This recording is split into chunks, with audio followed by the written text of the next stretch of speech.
जय हिंद दोस्तों, आज हम लोग पढ़ेंगे विभिन्न कक्षाओं में इलेक्ट्रॉनों की संख्या क्या होती है। तो एक पॉली नामक वैज्ञानिक ने अपना स्टेटमेंट दिए कि किसी भी कक्ष की बात करें, किसी भी ऑर्बिटल की बात करें तो उसमें मैक्सिमम इलेक्ट्रॉन 2n स्क्वायर होगा। उसके लिए अपना रूल दिए कि किसी भी कक्ष की यदि हम बात करते हैं तो उसमें अधिक से अधिक 2n स्क्वायर होगा।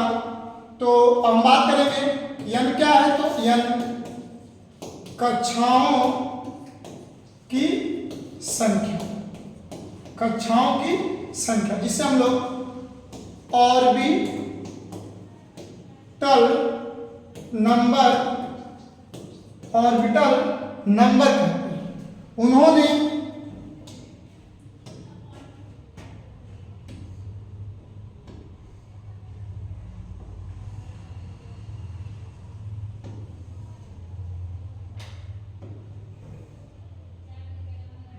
उन्होंने सबसे पहले नंबर परमाणु लिया और परमाणु लेकर करके उसमें उन्होंने बतलाया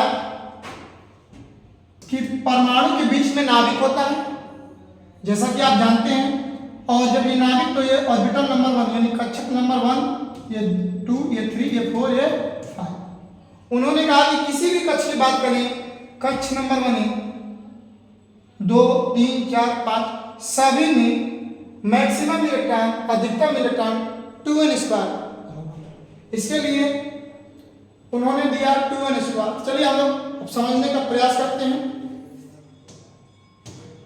2n स्क्वायर यानी n इक्वल 1 लेते हैं, यानी n का मान 1 लेते हैं तो हम लोग का फॉर्मूला होगा 2n स्क्वायर। चर और अचर के बीच में मल्टीपल छुपा रहता है। 2 गुणे n का मान 1 लिया गया है, यानी n बराबर 1। इसका मतलब कि प्रथम कक्ष की बात कर रहे हैं कि प्रथम कक्ष में इलेक्ट्रॉनों की संख्या क्या है, तो 2 गुणे 1 का स्क्वायर, 2 गुणे 1 का स्क्वायर 1 ही होगा, 2 गुणे 1 बराबर 2। यानी प्रथम कक्ष में इलेक्ट्रॉनों की संख्या क्या मिला, 2 मिला। अब n बराबर हम 2 लेते हैं, तो फॉर्मूला क्या हो जाएगा 2n स्क्वायर। 2 गुणे n का मान 2, तो 2 का स्क्वायर, 2 गुणे 2 का स्क्वायर, 2 दूना के 4, 9 के 8। यानी कोई क्वेश्चन आपसे कर दे दूसरे कक्ष में इलेक्ट्रॉनों की संख्या क्या होगा, तो 2 दूना के 4, 2 के 8 इलेक्ट्रॉन। यानी n बराबर 3 लोग बोलते हैं, तो फॉर्मूला आ जाएगा 2n स्क्वायर। 2 गुणे 3 का स्क्वायर, 2 गुणे 3 के 9, 2 के 18 इलेक्ट्रॉन। यानी कोई क्वेश्चन कर दे कि तीसरे कक्ष में इलेक्ट्रॉनों की संख्या क्या होगा, तो आपका आंसर होगा 18 इलेक्ट्रॉन। यदि n का मान कोई 4 बोल दे, n का मान 4 बोल दे, तो आपका फॉर्मूला हो जाएगा 2n स्क्वायर, 2 गुणे 4 का स्क्वायर, 2 गुणे 4 के 16, 2 के 32। यानी कोई आपसे क्वेश्चन कर दे कि पांचवें कक्ष में इलेक्ट्रॉनों की संख्या क्या होगा, 2n स्क्वायर। 2 गुणे n का मान 5 है, 5 का स्क्वायर, 2 गुणे 5 5 25, 25 दूना के 85। यानी कोई क्वेश्चन कर दे पांचवें कक्ष में इलेक्ट्रॉनों की संख्या क्या होगा, तो आपका 50 इलेक्ट्रॉन होगा।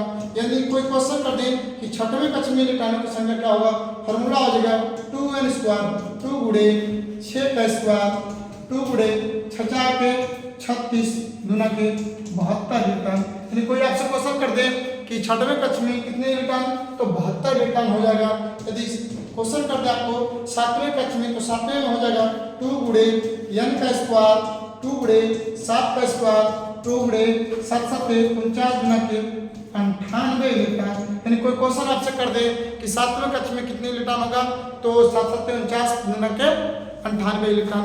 इस तरह हम कह सकते हैं कि कि यदि कोई क्वेश्चन कर दे कि यदि कक्ष में इलेक्ट्रॉनों की संख्या, तो जो कक्ष होगा उसका स्क्वायर करके 2 से मल्टीपल कर देंगे, वही हमारा इलेक्ट्रॉनों की संख्या होगा। इससे यदि क्वेश्चन कर दे कि 8वें कक्ष में इलेक्ट्रॉनों की संख्या क्या होगा, तो 8 अठाई 64 दूना के 128। यदि कोई क्वेश्चन कर दे कि 9वें कक्ष में इलेक्ट्रॉनों की संख्या क्या होगा, तो 9 81 दूना के 162 इलेक्ट्रॉन हो जाएगा। यदि कोई क्वेश्चन कर दे कि आपका 10वें कक्ष में इलेक्ट्रॉनों की क्या हो, 10वें कक्ष में इलेक्ट्रॉनों की संख्या क्या होगा, तो 10 में 100 गुना के 200 इलेक्ट्रॉन होगा। इसी प्रकार किसी भी कक्ष की यदि इलेक्ट्रॉन की संख्या पूछे, तो जिसका पूछे उसका स्क्वायर करके 2 से गुणा कर दीजिएगा, वही आपका इलेक्ट्रॉनों की संख्या आएगा। याद रहे आप लोग को यहाँ पर मिला हुआ है पहले कक्ष में 2 इलेक्ट्रॉन। बाबू लोग पहले कक्ष में कितना मिला, 2 इलेक्ट्रॉन मिला। दूसरे कक्ष में 8 इलेक्ट्रॉन मिला। तीसरे कक्ष में 18 इलेक्ट्रॉन मिला। चौथे कक्ष में 32 इलेक्ट्रॉन मिला। पांचवें कक्ष में 50 इलेक्ट्रॉन मिला। इस सब को जानना अति आवश्यक है, क्योंकि जब हम लोग इलेक्ट्रॉनिक विन्यास की बात करते हैं, इसमें संयोजकता और कोर इलेक्ट्रॉन की बात होती है, तो उसमें 2n स्क्वायर का पालन किया जाता है, जो 2, 8, 18, 32 का फल करता है। ठीक है, बस इतना ही। फिर अगली वीडियो में मुलाकात करते हैं। जय हिंद।